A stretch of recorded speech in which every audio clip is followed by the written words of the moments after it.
On the morning of December 17th, 1944, the cold, silent mist clung to the Belgian forests of Honsfeld as a lone German armored column ground to a halt. The powerful roar of the Tiger tank's engine sputtered and died, leaving an eerie quiet in its wake. SS Obersturmbannführer Joachim Peiper stood beside his command tank, staring into the fog, his thoughts clouded by a deep sense of dread. For weeks now, his forces had been advancing with every expectation of victory. But the logistics of war had become an insurmountable obstacle. The fuel reserves, carefully rationed and calculated for every movement, were running out faster than anticipated. The once proud and imposing columns of German armor now sat motionless in the freezing mud, their engines lifeless. Peiper could feel the weight of failure pressing down on him, but there was nothing he could do. His men had already begun to panic, aware of the looming disaster. The road ahead, once filled with the promise of victory, now seemed like an insurmountable barrier. Their progress had been sluggish, plagued by bottlenecks on narrow, icy roads. The cold winter had not only frozen the ground beneath them, but also the hearts of the soldiers. Their mission to push deep into the Ardennes, to strike at the very heart of the Allied defenses, was already at risk of falling apart. With every passing hour, the situation grew direr. It was then, as Peiper walked through the stillness, that a faint smell reached his nose. The acrid scent of gasoline mixed with the crisp morning air. His eyes narrowed as he followed the trail, moving cautiously, his every step careful, not wanting to believe his senses. In the midst of the seemingly endless desolation, there it was. A warehouse. A small depot, seemingly forgotten in the chaos, filled with rows upon rows of jerry cans, each one brimming with fuel. The sight struck him with a sense of disbelief. How could this be? How could the Americans, in their haste to retreat, leave such a treasure trove behind? The fuel was enough to restore his forces to full power, enough to push through the forests and reach the front lines. He moved closer, the smell of gasoline growing stronger. As his boots crunched on the frozen earth, his mind raced with the possibilities. This could be the turning point of the entire operation. A few barrels, a few more hours, and his tanks could be moving again. They could break through the enemy lines. This was a rare gift, an opportunity for the German forces to turn the tide, to gain the momentum they had lost. But as he stood there, staring at the immense stockpile of fuel, something deep within him began to shift. There was no celebration, no sense of triumph. Instead, a chilling realization settled over him like the dense fog surrounding the depot. This discovery, though a material gain, was an omen, not a blessing. The thought struck him as he watched his men eagerly begin to unload the cans and fill the tanks. It wasn't just the fuel that mattered. It was what the fuel represented. If the Americans could afford to leave this behind, if they could sacrifice such an invaluable resource so freely, it meant something far worse. It wasn't the Germans who controlled the resources of this war. It was the Americans. And they were in a position to waste more than the Germans could ever hope to acquire. Peiper's stomach tightened as he realized the bitter truth.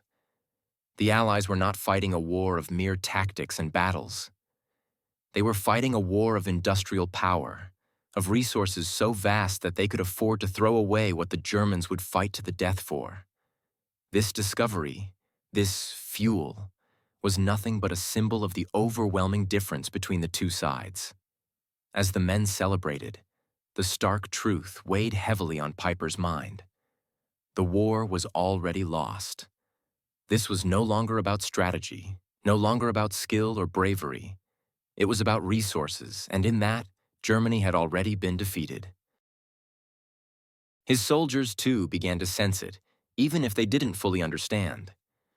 The discovery of fuel should have been a moment of joy, of renewed hope.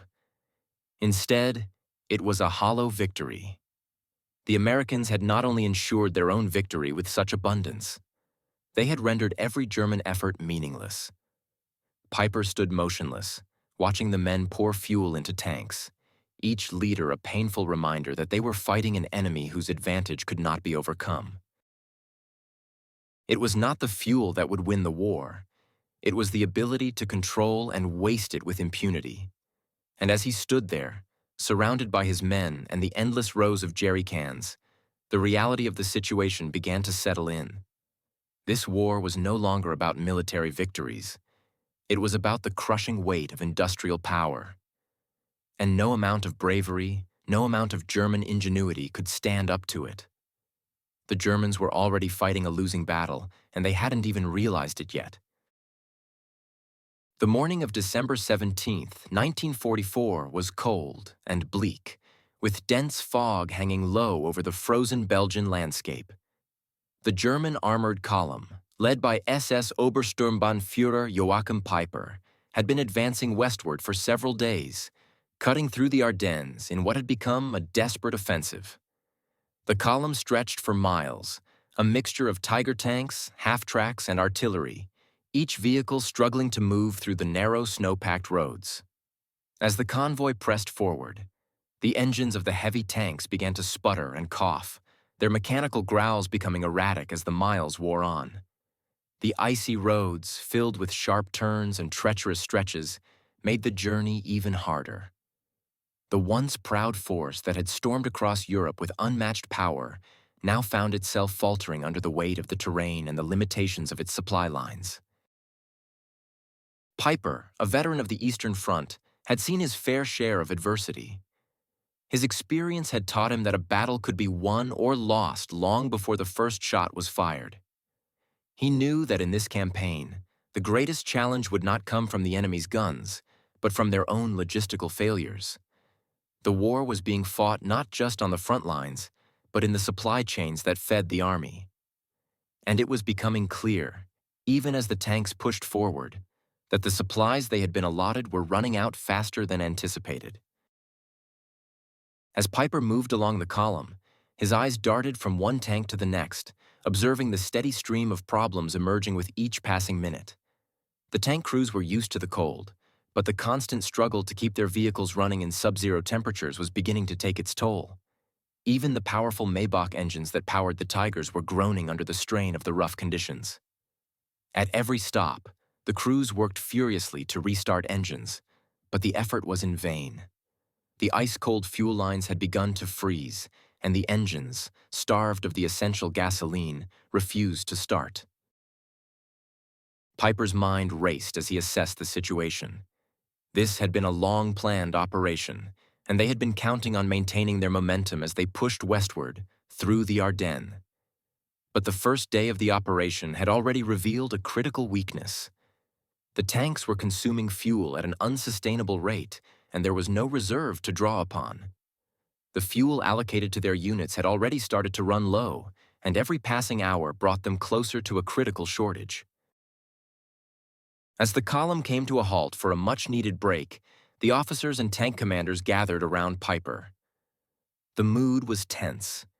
The men had been on the move for days, and the physical strain was beginning to show. Peiper could feel the pressure mounting. He had led his men through difficult situations before, but this time, the enemy they were facing was not just on the battlefield. It was their own supply lines, stretching thin under the weight of their rapid advance. The radio operator approached with news from the rear units. The situation was worsening. The fuel reserves, which had been carefully calculated for the operation, were dwindling faster than anyone had expected. The tanks had been pushing forward at a faster pace than anticipated, and each tank was consuming more fuel than had been planned.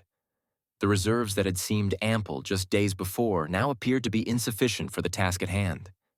As Peiper listened to the reports, he realized that they were already in a race against time.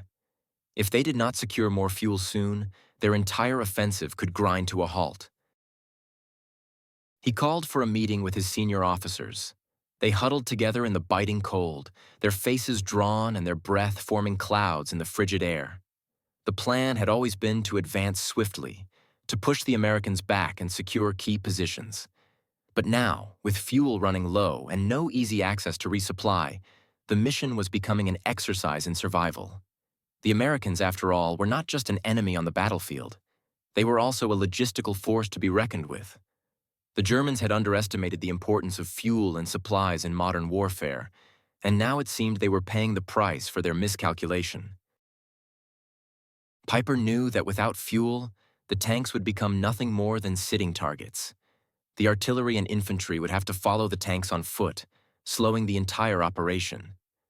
And the longer they stayed in one place, the more vulnerable they became to counterattacks. He turned to his officers with a new, grim determination. It was clear that the success of the operation no longer depended solely on tactical victories. It would come down to resourcefulness and the ability to adapt. The plan had always been to capture key supply points as they advanced, but Peiper now saw that it was no longer a matter of taking ground. It was a matter of taking fuel. If they could secure enough fuel, they could keep the offensive moving forward. Without it, the operation would be doomed. The only way to stay in the fight was to capture fuel supplies from the enemy.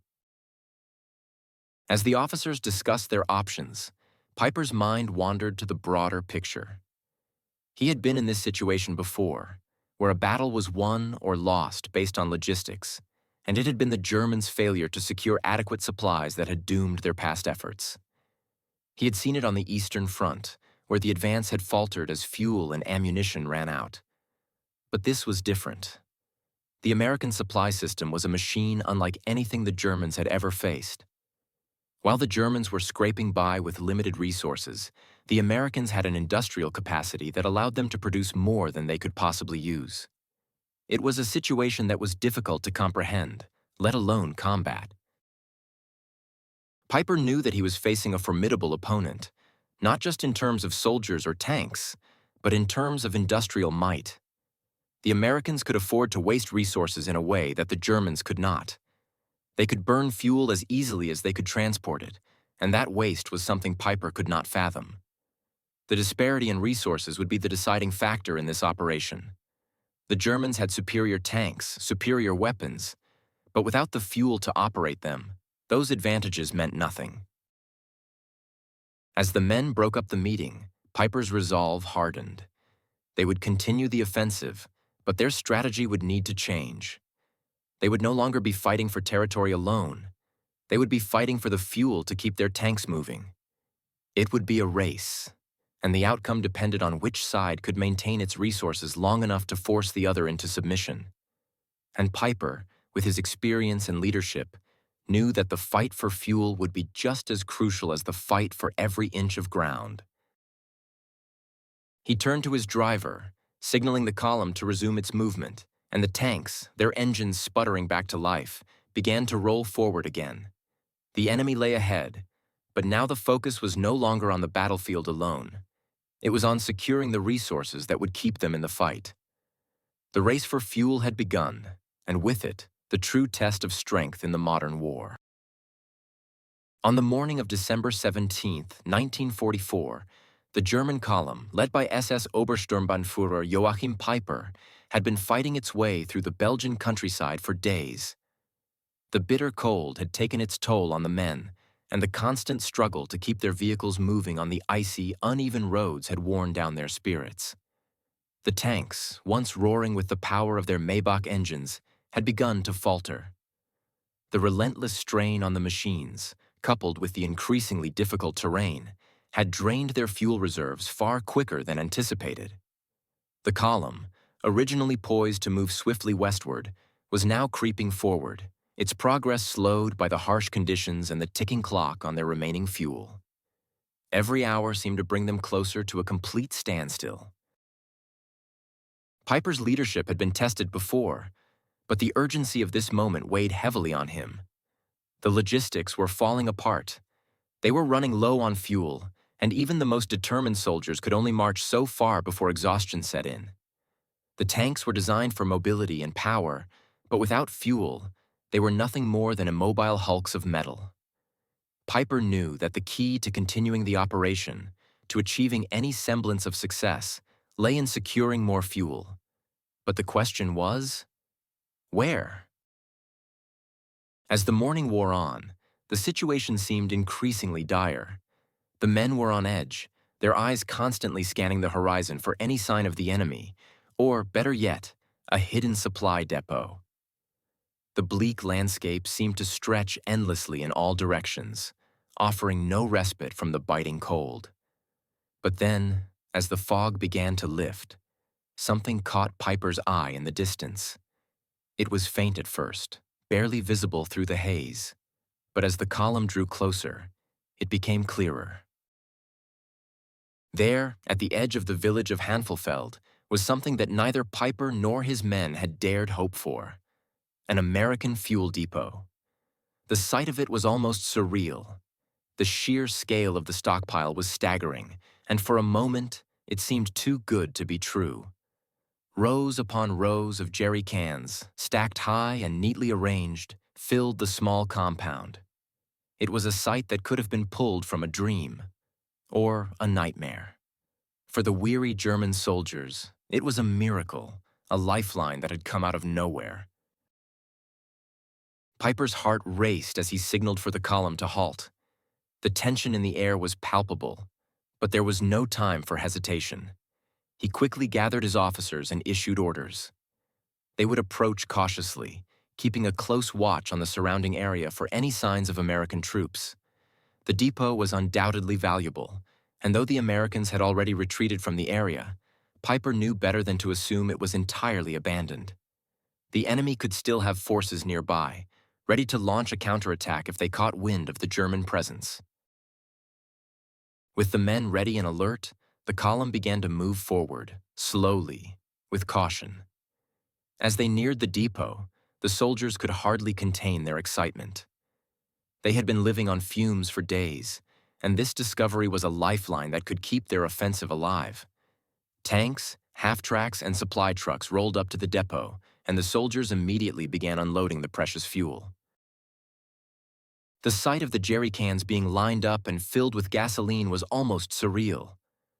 The tanks, so long starved of fuel, came to life as the men poured the fuel into their vehicles. The heavy engines that had been silent for hours now roared back to life, their engines humming with newfound power. The relief was immediate and overwhelming. For the first time in days, there was hope. The operation could continue. They would have the fuel to push forward, to capture more ground, to continue the offensive that had begun so promisingly. But even as the men worked, filling the tanks, Peiper couldn't shake the feeling that something was amiss. The American fuel depot was a rare find, an unexpected stroke of fortune. But Peiper knew better than to trust such luck without question. His mind began to race as he observed the scene unfolding before him. The Americans had left this much fuel behind, and he couldn't help but wonder why. It was far too much to simply abandon in haste. Could it be a trap? The thought gnawed at him, but there was no turning back now. The fuel was here, and it had to be taken. As the tanks and trucks began to fill up, Peiper moved closer to the depot, his eyes scanning the area. There was no sign of American forces, no sign of immediate danger. But the uneasy feeling in his chest grew stronger. The more he thought about it, the more he realized that this discovery might not be as straightforward as it appeared. The Americans had abandoned the depot. Yes, but why? Could it be that they had intentionally left this fuel here to draw the Germans in, to lure them into a false sense of security? Was this an attempt to bait them, to set up an ambush once the Germans were fully committed? Peiper pushed the thought aside, refusing to entertain it further. There was no way of knowing for sure, and he couldn't afford to dwell on uncertainty. The men were already filling their tanks, and every minute they delayed was a minute lost. Still, the nagging doubt remained in the back of his mind, a dark cloud that refused to dissipate. As the depot was slowly emptied, the soldiers moved with increasing speed, eager to finish the task and get back to the front lines. The men joked and laughed as they worked, their spirits lifted by the sudden windfall of fuel. They had been on the verge of running dry, and now they had enough fuel to continue their advance to push the Americans further back. Peiper watched the scene with a mixture of relief and apprehension. The moment should have been one of triumph, but something about it felt wrong. The fuel would give them the mobility they so desperately needed, but at what cost? What if the Americans had left the depot intentionally, knowing that the Germans would take the bait? What if this was all part of a larger plan, one that Peiper couldn't yet see? As the last jerry can was emptied into the tanks, Peiper stood back and surveyed the scene. The men had filled the tanks to capacity, and the engines roared back to life, ready for action. The offensive could continue, but Peiper's mind was still troubled. He couldn't shake the feeling that they had walked straight into a trap. The question lingered in his mind as the column prepared to move forward once more. What was the true cost of this fuel? Was it a gift from the heavens? Or was it the first step in a much darker game? The morning of December 18, 1944 was cold and grim, with the mist clinging to the Belgian forests, obscuring the path ahead. The German column, now fueled by the precious stockpiles they had found in Honsfeld, began to move once again, their engines rumbling back to life after days of mechanical struggles. Peiper's men were revitalized by the newfound fuel, and for a brief moment, it seemed that the offensive could regain some momentum. The tanks, half-tracks, and trucks rolled forward, their engines roaring as they navigated the narrow, icy roads of the Ardennes. But as the column pushed deeper into the forest, the harsh reality of their situation began to set in. Despite the initial surge of hope, the difficulties of the terrain began to take their toll on the vehicles once again. The forest roads, which had seemed passable at first, proved to be more treacherous than anticipated. The rough, unpaved tracks twisted and turned in ways that made it difficult for the heavy tanks to maneuver. The steep inclines and sharp curves only added to the strain, causing the engines to overheat and the transmission systems to fail. Several of the tanks and armored vehicles, despite the replenished fuel, began to break down, their tracks torn apart by the unforgiving landscape. The constant stop-and-go movement wore down the men as well. The cold, wet conditions, combined with the stress of the advancing column, made every moment feel like a battle of endurance. There was no time for rest, no time to recover. Every hour of travel seemed to consume more fuel than anticipated, and despite the fuel gained at the depot, it was clear that their resources would not last much longer. The once promising momentum began to slow, and the urgency that had driven the men to move forward turned into a sense of mounting anxiety. As Peiper observed the growing number of mechanical failures, his mind raced. He had been a commander on the Eastern Front, and he knew the importance of keeping the supply lines intact, of managing resources efficiently. But nothing had prepared him for this. The logistical challenges were unlike anything he had experienced before. Fuel was no longer just a logistical necessity. It was the lifeblood of the operation. Without it, the tanks and trucks were worthless. The offensive could not continue without fuel, and the realization began to dawn on him that the German forces were in a precarious position. The amount of fuel they had acquired, though substantial, was merely a temporary solution to a much larger problem. The tanks kept rolling forward, but it was clear that they were already moving at a crawl. The momentum was lost, and it was becoming increasingly difficult to maintain the advance. The fuel, though necessary, was now being consumed at a far higher rate than anticipated. Every few kilometers, the column would stop as another tank or half-track suffered a breakdown. The crews worked tirelessly to fix the vehicles, but there was little they could do when the very terrain they were traveling on was designed to break them. Peiper could see the toll it was taking on his men. The fear of running out of fuel, the uncertainty of what lay ahead, was beginning to settle into the hearts of every soldier. And then came the realization that would haunt Peiper throughout the operation. The Americans had more fuel than they could ever need. The sheer scale of the American logistical system was beyond anything the Germans could comprehend. It was a system that allowed the Allies to function with a level of efficiency that Germany could never hope to match. Every part of their advance was supported by a constant flow of supplies, while the German forces were constantly playing catch-up, trying to make do with what little they had. The more Peiper thought about it, the more it became clear to him that the Americans had not just an abundance of fuel, but an entire infrastructure that ensured they would never run out. The German forces, in contrast, were operating on borrowed time. The fuel they had secured from the depot in Honsfeld was already being spent faster than they could capture it. Every tank that broke down, every delay, was a sign that the Germans were losing the battle for resources. And the deeper they went into the forest, the further from their supply lines they became. Every step forward took them further into enemy territory, with no guarantee that they would find more fuel along the way. Peiper's mind raced as he realized the scope of the problem. It wasn't just that they were running out of fuel. It was that the Germans had failed to adapt to the new nature of warfare. In the past, the might of the Wehrmacht had been enough to overcome logistical challenges, but now they were up against a force that could churn out supplies faster than they could consume them. The Americans had perfected a system of resupply that ensured their forces were always fueled, always ready to fight. The German forces, on the other hand, were constantly trying to catch up, relying on increasingly desperate measures to keep their tanks moving. The realization hit Peiper hard. This was not just a problem of logistics, but of industrial might. The Germans had always prided themselves on their superior military tactics, their strategy, and their skill on the battlefield. But the Americans had built an industrial machine that could outproduce anything Germany could manage. The battle was no longer being fought just on the battlefield. It was being fought in factories, in supply depots, and in the very systems that kept the armies moving. Peiper had always believed that the key to victory was control of the battlefield, the ability to outmaneuver the enemy, to strike where they were weakest. But now he saw that the real key to victory lay in the resources that fueled the war machine.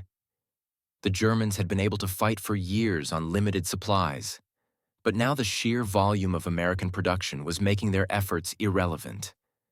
It was as if the Americans had endless supplies, and the Germans were constantly running on empty.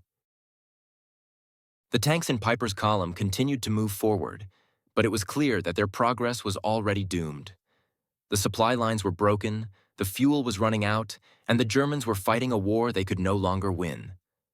The American forces, meanwhile, were not just holding their ground. They were expanding their capabilities, ensuring that their tanks and troops would never run out of the resources they needed. Peiper had no illusions left. He could see the enormity of the challenge now, and it was a challenge his forces could not overcome.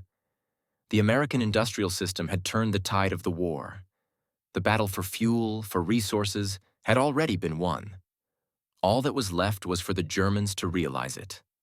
And as Peiper looked ahead, he knew that the battle for the Ardennes was already lost. Not because the Germans lacked the skill or the bravery, but because they could not match the overwhelming logistical advantage of their enemy. By December 19, 1944, the German column, led by SS Obersturmbannführer Joachim Peiper, had traveled deeper into the dense forests of the Ardennes, moving from one potential fuel depot to the next. The discovery of the American fuel supply at Honsfeld had momentarily revived their hopes, but that sense of optimism quickly began to fade. The Germans, still struggling with mechanical failures and the harsh terrain, continued their search for fuel, but each new depot they encountered seemed to hold less promise than the last. Peiper's forces had become accustomed to a specific pattern. They would approach a potential fuel dump, secure the area, and begin the process of filling their tanks with the precious gasoline they desperately needed. But something had changed. The next depot they reached, no matter how promising it looked on the maps, was a ghost of what it had once been. As they advanced, they found that the fuel drums were missing, the storage areas emptied. What remained were the smoldering ruins of what had once been a critical supply point. The charred remains of barrels and containers, reduced to blackened husks, greeted them instead of the fuel they so desperately sought. It became clear. The Americans had not just abandoned these depots, they had intentionally destroyed them. At first, Peiper couldn't comprehend the strategy. Why would the Americans destroy their own supplies? The fuel was essential for their operations, and abandoning it made no sense. But as the Germans investigated further, it became increasingly obvious that the Americans had made a calculated decision. Rather than risk allowing the Germans to capture their fuel, they would rather burn it. They had decided that their fuel, their resources, were too valuable to fall into enemy hands, and they were willing to sacrifice it all to prevent the Germans from gaining the upper hand. Peiper stood motionless for a moment, staring at the ashes and the blackened remnants of the once vital supply depot. He felt a creeping realization settle over him, something that gnawed at the very core of his strategic thinking. He had been so focused on the immediate battle, on the hope that capturing American supplies would allow his forces to continue the offensive, that he had overlooked the broader picture. The Americans were not fighting the same kind of war as the Germans. They had an abundance of resources, not just fuel, but everything else needed for a sustained military campaign. It was as though the entire industrial might of the United States was at their disposal, a power that seemed infinite compared to the dwindling supplies of the German forces.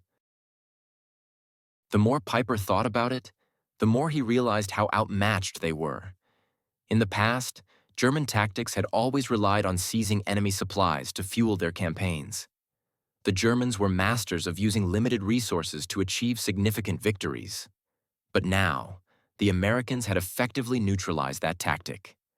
Their strategy had shifted from defending their fuel depots to ensuring that the Germans could never benefit from them. The supply depots that the Germans had so eagerly hoped to capture were now little more than traps. Decoys designed to lure the Germans deeper into enemy territory, where they would be faced with nothing but ruin. The destruction of the fuel was not just a setback, it was a devastating blow to German morale. Peiper's forces had already been struggling with dwindling supplies, and now the very thing they had relied upon to keep their tanks running was being systematically destroyed by the enemy.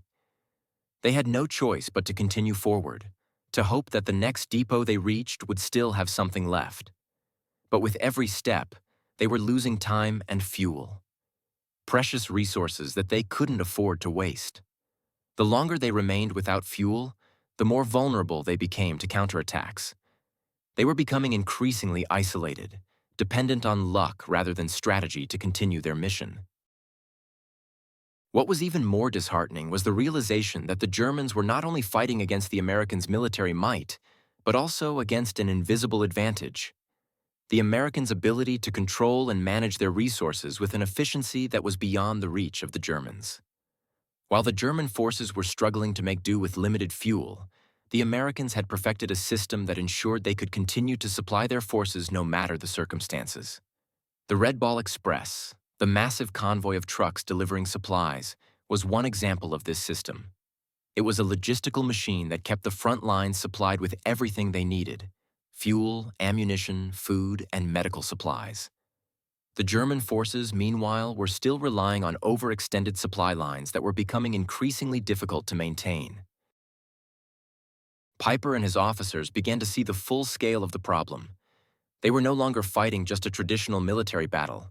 They were fighting an industrial war, where resources, logistics, and the ability to sustain an army were the true deciding factors. The Americans, with their vast reserves, had turned the battlefield into a game that the Germans could not win. The German forces could seize small victories here and there, but without the resources to continue, those victories would mean nothing. The momentum of the operation was already slowing to a crawl, and Peiper knew that it was only a matter of time before his forces ran out of fuel completely. The realization that the Americans had not just endless supplies, but also the capacity to destroy them at will shook Peiper. They were not just fighting against an enemy who could produce more. They were fighting against an enemy who had mastered the art of logistical warfare. The Germans, with their carefully calculated strategies and limited resources, had underestimated the sheer scale of American production and supply chains. Every American vehicle that moved across the battlefield was supported by a vast network of industrial power that the Germans simply could not match. The Americans had learned how to fight not just with tanks and soldiers, but with an unrelenting flow of resources that allowed them to keep pushing forward, no matter the cost. Peiper understood now that the Americans had already won the war, not on the battlefield, but in the factories and supply depots that fueled their military. The German forces had been fighting a losing battle from the start, and every depot they captured, every fuel dump they seized, was nothing more than a temporary solution. The Americans had the resources to destroy their supplies faster than the Germans could capture them, and no matter how many tactical victories the Germans achieved, they would never be able to outlast the Americans in this war of attrition. As Peiper watched the last of the fuel depots burn to the ground, he couldn't help but feel the crushing weight of defeat closing in around him. The strategic advantage had shifted entirely to the Americans, and no amount of bravery or tactical brilliance could change the fact that they were fighting a battle they could not win. The German forces were running on empty, and the Americans, with their vast industrial capacity, were just beginning to realize the full extent of their victory. By December 21, 1944, the German advance had come to a halt. The once imposing offensive led by SS Obersturmbannführer Joachim Peiper, which had aimed to drive deep into the heart of the Ardennes, now lay in ruins. The tanks that had been the cornerstone of their strategy were immobile, their engines sputtering out, unable to move another inch. The cold, unforgiving landscape of Belgium seemed to mock them as the once proud armored columns sat lifeless on the frozen ground, their tracks frozen in place, awaiting a fuel supply that was no longer coming. For Peiper, the reality of the situation had settled in like a heavy weight pressing down on his chest. His vision of a swift, decisive strike through the Ardennes had already been shattered, and now it seemed as though the operation was slowly disintegrating into chaos. The sense of progress that had driven the soldiers forward, through difficult terrain and harsh conditions, had evaporated. It was replaced with a pervasive feeling of helplessness, a realization that they were stranded, cut off, unable to continue or retreat. The atmosphere among the men grew tense, each step forward becoming more difficult than the last. The failure to secure sufficient fuel was now fully evident, and the consequences were clear. With every passing hour, the soldiers grew more anxious. The inability to move, to act, became a silent weight upon their spirits. Peiper could see it in their faces, the exhaustion, the despair, the realization that they were no longer in control of their fate. The hope that had briefly flared up when they first discovered the American fuel depot had long since faded. It had been a fleeting moment of triumph, followed by an overwhelming sense of inevitability. The German forces were paralyzed by their lack of fuel, their logistical failure turning into a strategic deadlock. Peiper had always prided himself on his ability to lead, to inspire his men to keep fighting even in the direst of situations. But now, even he was struggling to find the strength to keep going. His internal turmoil mirrored the physical breakdown of his forces. Every decision he had made, every move he had planned, now seemed irrelevant. The operational goals they had set were no longer achievable.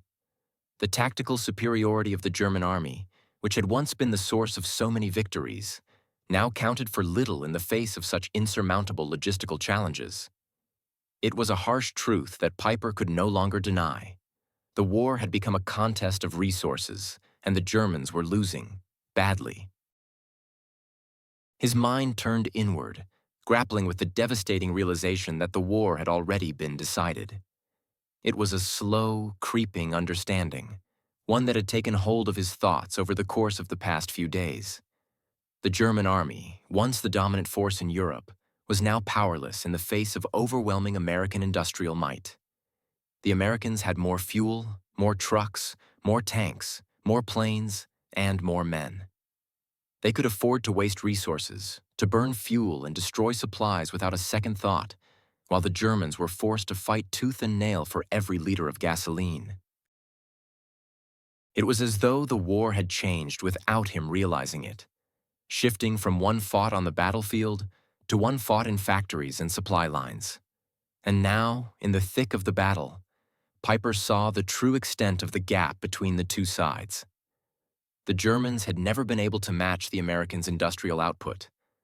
Their synthetic fuel plants were already crippled, their resources exhausted, and their capacity to produce the materials they needed to fight the war had dwindled to nothing.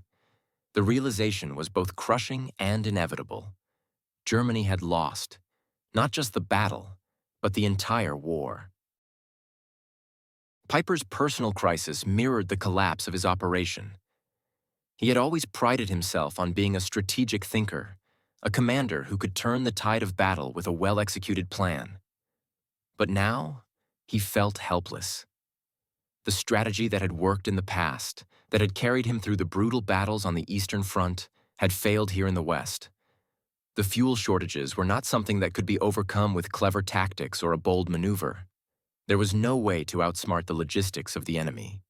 The situation was beyond his control, and for the first time in the war, he felt the weight of his powerlessness.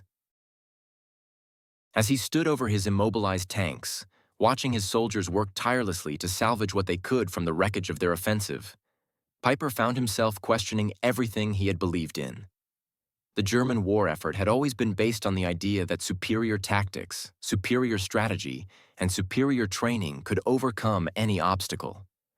But now, faced with the reality of their logistical failure, Peiper realized that these qualities, while valuable, could not overcome the vast industrial machinery that the Americans had at their disposal. The mental and emotional toll was becoming unbearable.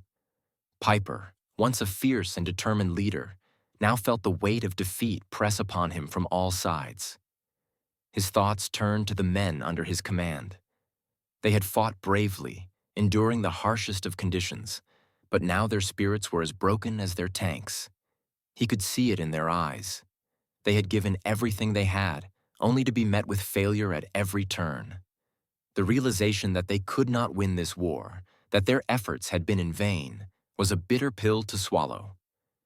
They had been fighting for survival, but now it seemed that survival was no longer an option. As the days passed and the fuel continued to dwindle, the situation grew even more dire. Peiper's forces were surrounded, their tanks sitting idle, unable to move. Their supply lines were cut off, and the men could only watch as the war they had fought so hard to win slowly slipped away. The American forces, with their seemingly endless supplies and reinforcements, were closing in from all sides. The Germans had been pushed to the brink, and there was no way out. In the final moments, as Peiper looked at the immobile tanks and the weary soldiers around him, he understood that the war was lost. It was a realization that came not with a sudden crash, but as a slow, suffocating realization that had settled in over time. The loss was not just on the battlefield. It was a loss of resources, of industry, of everything that had once made Germany a formidable power. The industrial machine of the United States had proven to be unstoppable. And in the face of that overwhelming force, the once proud German military had been reduced to impotence. For Peiper, it was not just the end of an operation. It was the end of a dream, the end of everything he had fought for. And as he stood among the ruins of his army, he knew that his personal struggle had become a reflection of the larger defeat. Germany had lost, not because they lacked the courage or the will to fight, but because they could no longer compete in a war defined by industrial power. The finality of it hit him like a wave, and for the first time in the war, he could see no way forward. By the night of December 23, 1944, it was clear that the operation had ended in disaster. Peiper and his remaining forces were encircled, their tanks stranded and motionless, the engines cold and silent. The once proud offensive had long since ground to a halt, and now, with the bitter cold settling over the Ardennes, the soldiers found themselves trapped in a nightmarish reality. Their supplies were gone, their fuel depleted, and the enemy forces, American soldiers, remained steadfast and well supplied, unaffected by the same crippling shortages the Germans had suffered. As Peiper surveyed the situation, the magnitude of the collapse became painfully apparent. His forces, though seasoned and battle-hardened, were no longer a cohesive fighting unit. They had been rendered impotent by the very resource that had always been the lifeblood of warfare: fuel. Without it, their tanks and artillery were nothing more than immobile obstacles. The American forces, on the other hand, moved with ease, their vehicles rolling forward without hesitation. While the Germans stumbled, trying to stretch their dwindling resources, the Americans operated with a smoothness that only industrial might could provide. Every move they made was supported by a logistical network so vast it seemed impossible to counter. The German soldiers, once so full of resolve and purpose, now looked at the Americans with a mixture of fear and disbelief. The American supply lines were intact, their resources were overflowing, and their logistical capabilities were unparalleled. The disparity between the two forces was stark, and for Peiper, it was an awakening. The war had never been just about skill or bravery. It was about control of resources, and the Americans had it all. Their ability to destroy what they could not use, to cut off the Germans' access to supplies, was a strategic maneuver that demonstrated their dominance in a way the Germans could never hope to match. Peiper, standing amidst the remnants of his broken column, understood that his forces had no future. The tanks, now drained of their fuel and useless, served as a grim reminder of the German military's failure to adapt to the new nature of modern warfare. The once invincible Wehrmacht, known for its speed and efficiency, was now reduced to a shell of its former self, unable to sustain the offensive. The reality was inescapable. Germany had no chance of winning this war. The Americans had already achieved victory, not through superior tactics or superior manpower, but through sheer industrial power. The factories that churned out tanks, planes, and supplies by the thousands had already ensured that the Allies would outlast the Axis forces. The Germans, with their crippled supply chains and exhausted resources, were doomed. As Peiper gave the orders to retreat, he felt a profound sense of loss. The idea of fighting on, of continuing the struggle, seemed hollow now. The German forces had fought bravely, but the sheer scale of American industrial production had made their efforts irrelevant. No matter how well the Germans fought, no matter how much courage they displayed, they could not win against an enemy that could sustain itself indefinitely. The realization was crushing, and Peiper felt the weight of it in every fiber of his being. The retreat was not a victory, nor was it even a strategic maneuver. It was simply an escape. There was no longer any hope of pushing forward. The dream of reaching Antwerp, of breaking through the American lines, had died. The German offensive had crumbled under the weight of its own logistical failures. Peiper knew that his men could not continue. The tanks could not move, and the fuel reserves were too low. The battle had already been lost, and now the only choice was to salvage what was left and make their way back.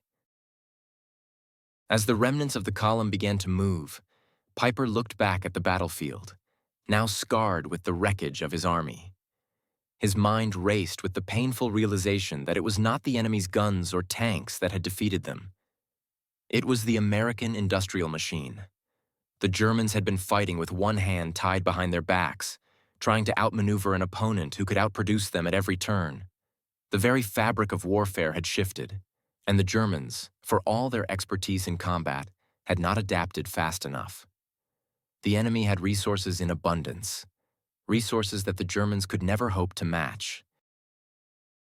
The retreat was a bitter pill for Peiper to swallow, and as he moved away from the battlefield, he could not shake the feeling of futility. The men around him were exhausted, physically and mentally, but they too understood what had just transpired. They had fought with everything they had, but it had not been enough. The Americans had already won, not by force of arms, but by force of industry. The tanks that had once been symbols of German superiority were now useless, abandoned to the elements, their engines cold and silent. Peiper's thoughts turned inward as the retreat continued. The true nature of the war had become clear to him now. It was not a war fought with guns and tanks alone.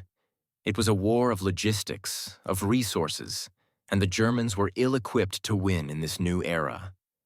The industrial might of the United States had ensured that victory was never in doubt. The factories in Detroit, the oil fields in Texas, the endless supply chains stretching across the Atlantic, all of these had guaranteed that the Allies would prevail. The Germans, with their limited resources and strained supply lines, had never stood a chance. As the soldiers trudged through the snow, their heads down, Peiper felt a deep sense of resignation. The war had been lost long before the first shots were fired in the Ardennes. The Germans had underestimated the power of logistics, the ability to sustain an army not just through tactics, but through the relentless flow of resources. The Americans had understood this, and their victory had been assured from the start. Peiper could no longer hold on to the belief that a last-minute victory was possible.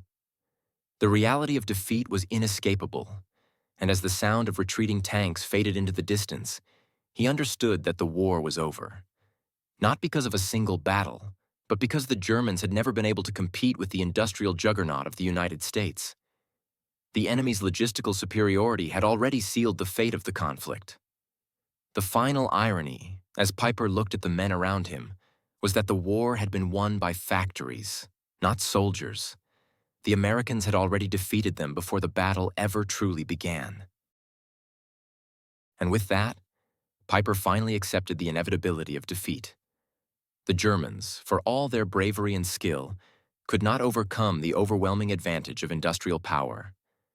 The battle for the Ardennes had been lost, but the real war had been lost long ago.